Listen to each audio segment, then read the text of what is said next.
very best way to begin a subject as complex as this is from the latest news point. The latest news point has been the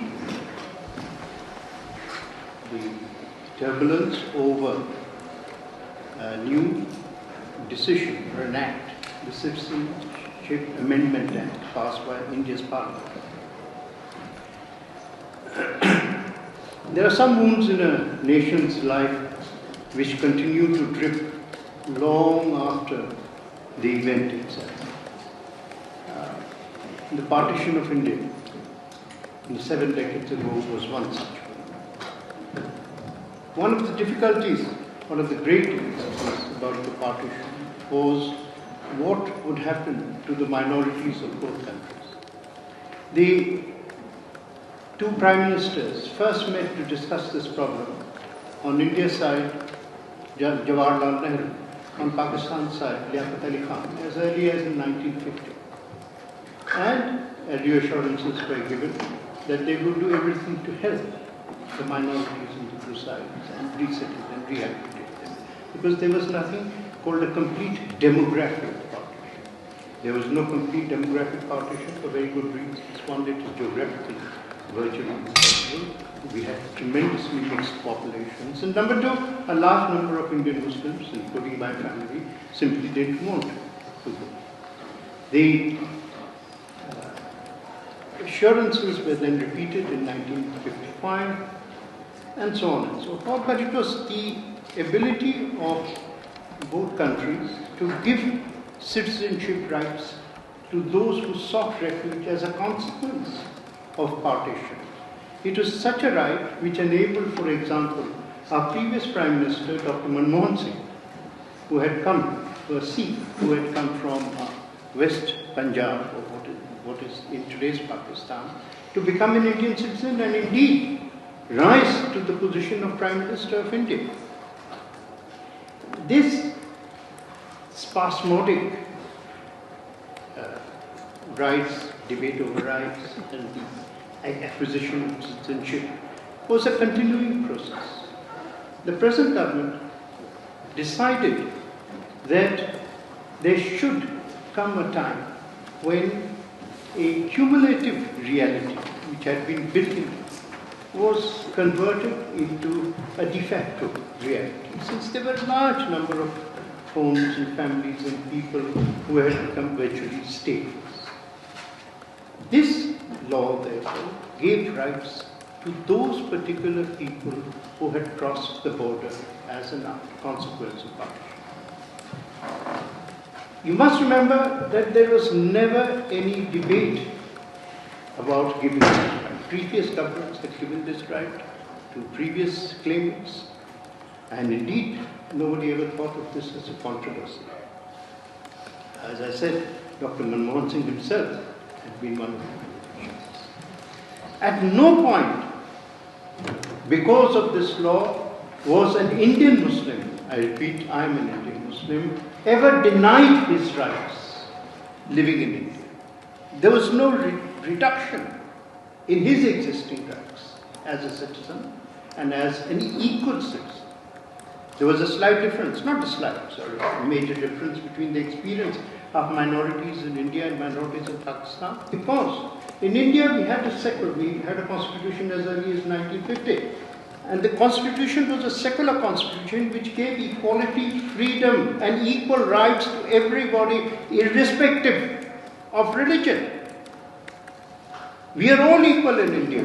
And indeed, if you want to see the equality of India, those of you who have been to India and those who I am going to eagerly suggest that you go to India as soon as possible. Very few places better for a holiday. One of the things that you should go when you reach Delhi is not just see the avenues and the monuments, but go and see living India. Go to Old Delhi. And you may go there at 4 in the morning, go at 4:30 in the morning, and you will find something marvelous. You'll find that every day, every morning begins with the azan from the old mosque. And it is followed closely by the bells of the Hanuman temple, followed closely by the recitation of the Gurdwara, which is all of them within the vicinity of Cheetah, and in Sundays by the peal of church bells from St. Stephen's Church. Nobody created it. It is part of the evolutional, civilizational harmony that has always been the most important part of our country. And therefore, there has never been a question of any person's rights being taken away or diminished or altered in any way, certainly not the 200 million Indian Muslims still living there. The problems that arose, you must remember that this was put in the manifesto of the party, that this would happen. Not during the whole election campaign, no one from the Congress party or any opposition party ever raised this as an issue. I was sitting in Parliament when passing this law. There was hardly virtually any debate on this issue, much to our regret. After the law had been passed, a certain campaign was carried out which misled, unfortunately, our Muslim brothers and sisters on this subject. It was part, I am afraid to say, of a campaign of disinformation which succeeded in raising fears. But that is part of democracy. We are a proud democracy. We engage, we talk to our Muslim brothers and sisters, say that their fears are completely unfounded. There has been a touch of, in the recent days, an explosion of 2 days, a day of violence, which was there in all the newspapers. But those of you who have read about it, may I please tell you that behind the regrettable, unfortunate, all violence, all anger is unacceptable, totally unacceptable. But the manner in which it was calmed down, it was brought under control. But I think even in the midst of this misfortune, you saw, those of you who have eyes can go and see, even here we saw marvelous instances of the two communities, Hindus and Muslims, helping each other, giving shelter, giving protection, reaching out to each other, ordinary people, reaching out to each other. That is our India. That is the India which we are so proud of. We are not a theocratic nation, unlike a particular neighbor. We don't go into any ism.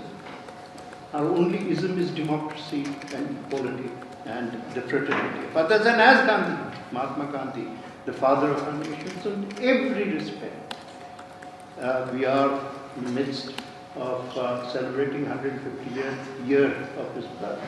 But Gandhiji, what he said remains true, that Hindus and Muslims are one. God has made them one, and man cannot drive them apart. That is our philosophy.